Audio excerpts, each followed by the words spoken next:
कृष्णा। तो हम श्रीमद् भगवत गीता के छठे अध्याय का महत्व पढ़ने जा रहे हैं। तो इसमें श्री भगवान जी कहते हैं, सुमुखी, अब मैं छठे अध्याय का महत्व बताता हूँ, जिसे सुनने वाले मनुष्य के लिए मुक्ति करतलग्ध हो जाती है। गोदावरी नदी के तट पर प्रतिष्ठानपुर पैठण नामक एक विशाल नगर है, जहाँ में पीपल लेशके नाम से विख्यात होकर रहता हूँ। उस नगर में जानश्रुति नाम का एक राजा रहते थे, जो भूमंडलकीय प्रजा को अत्यंत प्रिय थे। उनका प्रताप, मार्त, दंड और मंडल एक प्रचंड तेज के समान जान पड़ता था। प्रतिदिन होने वाले उनके यज्ञ के धुएं से नंदवन के कल्प वृक्ष इस प्रकार काले पड़ गए थे, मानो राजा की असाधारण दानशीलता देखकर वे लज्जित हो गए हों।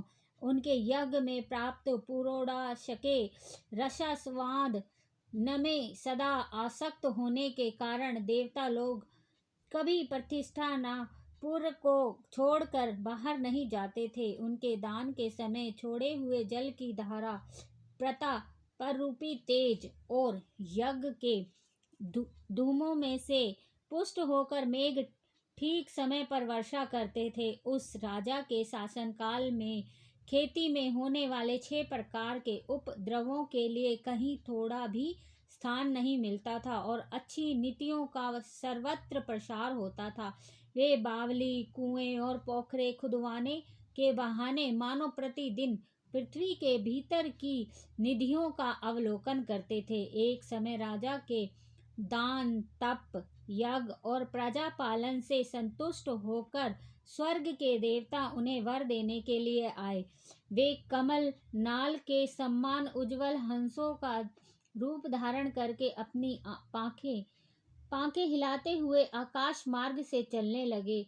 बड़ी उतावली के साथ उड़ते हुए वे सभी हंस परस्पर बातचीत भी करते जाते थे। उनमें से भाद्रश आदि 2-3 हंस वेग से उड़कर आगे निकल गए। तब पीछे वाले हंसों ने आगे जाने वाले को संबोधित करके कहा, अरे भाई भाद्रश, तुम लोग वेग से चलकर आगे क्यों हो गए? यह मार्ग दुर्गम है, मतलब मुश्किल है। इसमें हम सबको साथ मिलकर चलना चाहिए। क्या तुम्हें दिखाई नहीं देता? यह सामने ही पुण्य मूर्ति महाराज जानश्रुति का तेज पुंज अत्यंत स्पष्ट रूप से प्रकाशमान हो रहा है। उस तेज से भस्म होने की आशंका है आकाश, अतः सावधान होकर चलना चाहिए। पीछे वाले हंसों के ये वचन सुनकर आगे वाले हंस हंस पड़े और उच्च स्वर से उनकी बातों की अवहेलना करते हुए बोले, अरे भाई। ऊंचे स्वर से उनकी बातों की अवहेलना करते हुए उन दोनों ने कहा, अरे भाई, क्या इस राजा जानश्रुति का तेज ब्रह्मावादी महात्मा रेख के तेज से भी अधिक तीव्र है? हंसों की यह बात सुनकर राजा जानश्रुति अपने ऊंचे महल की छत से उतर गए और सुखपूर्वक आसन पर विराजमान हो अपने सारथी को बुलाकर बोले, जाओ महात्मा, रेखों को यहाँ लेके आओ। राजा का यह अमृत के समान वचन सुनकर मह नामक सारथी प्रसन्नता प्रकट करते हुए नगर से बाहर निकला। सबसे पहले उसने मुक्तिदायिनी काशीपुरी की यात्रा की, जहाँ जगत के स्वामी भगवान विश्वनाथ मनुष्यों को उपदेश दिया करते हैं। उसके बाद यह गया क्षेत्र में पहुंचा, जहाँ प्रफुल्ल नेत्रों वाले भगवान गदाधर संपूर्ण लोकों का उद्धार करने के लिए निवास करते हैं।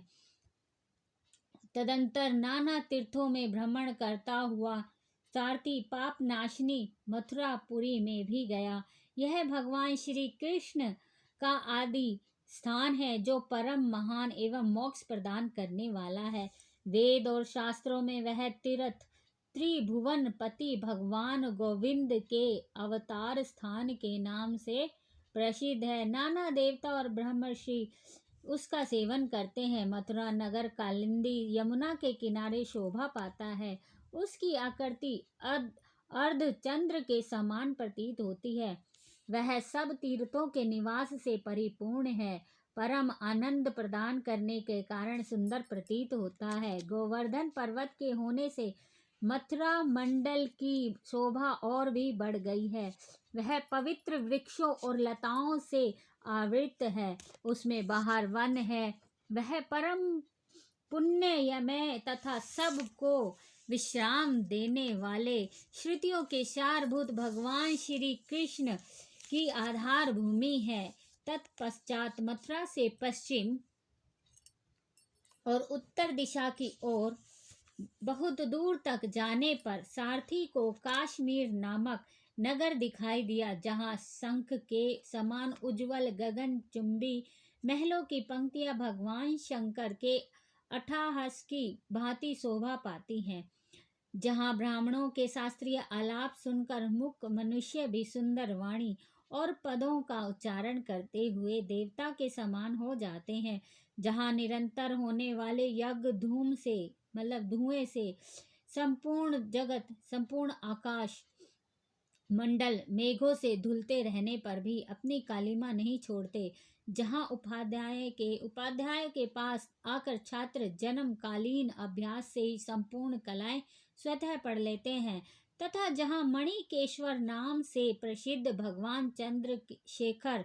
देहधारियों को वरदान देने के लिए नित्य निवास करते हैं।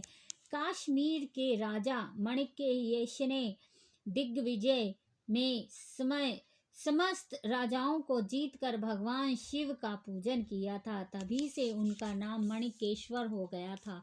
उन्हीं के मंदिर के दरवाजे पर महात्मा रेक एक छोटी सी गाड़ी पर बैठ अपने अंगों को खुजलाते हुए वृक्ष की छाया का सेवन कर रहे थे।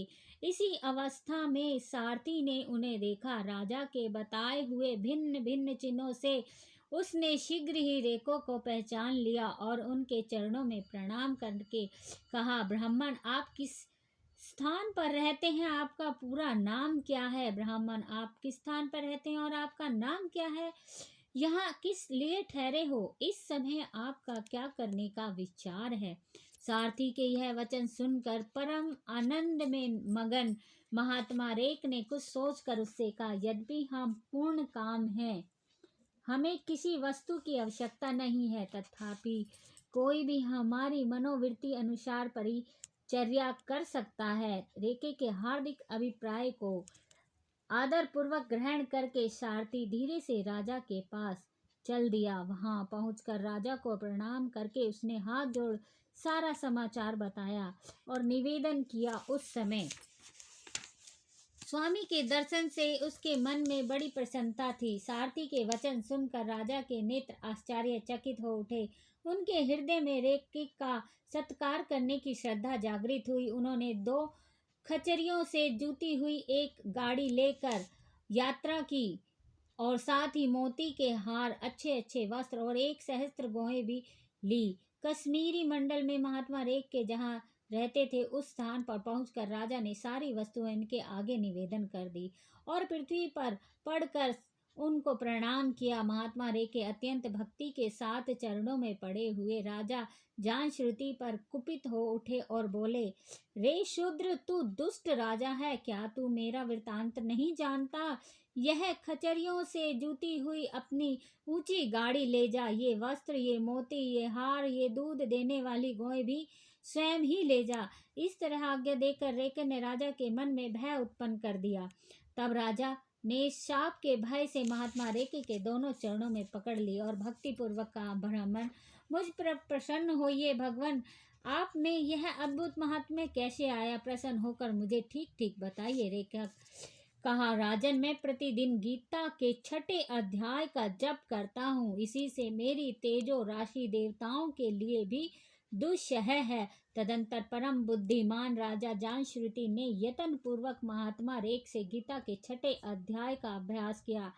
इससे उन्हें मोक्ष की प्राप्ति हुई। इधर रेक भी भगवान मणिकेश्वर समीप मोक्षदायक गीता के 6ठे अध्याय का जप करते हुए सुख से रहने लगे। हंस का रूप धारण करके वरदान देने के लिए आए हुए देवता भी विस्मित होकर स्वेच्छा अनुसार चले जाए गए। जो मनुष्य सदा इस एक अध्याय ही का जप करता है, वह भी भगवान विष्णु के ही स्वरूप को प्राप्त होता है, इसमें तनिक भी संदेह नहीं है। तो गीता के छठे अध्याय का महत्व यहीं समाप्त होता है, और गीता के छठे अध्याय का हम दूसरी वीडियो में डालेंगे और पढ़ेंगे। और इसमें मथुरा और श्री कृष्ण भगवान का छठे अध्याय में बात की गई है। तो ये यहाँ पे सत्य है कि श्री हरि मथुरा में वास है और हर जगह है, सर्वत्र है, सब जगह है। राधे कृष्णा।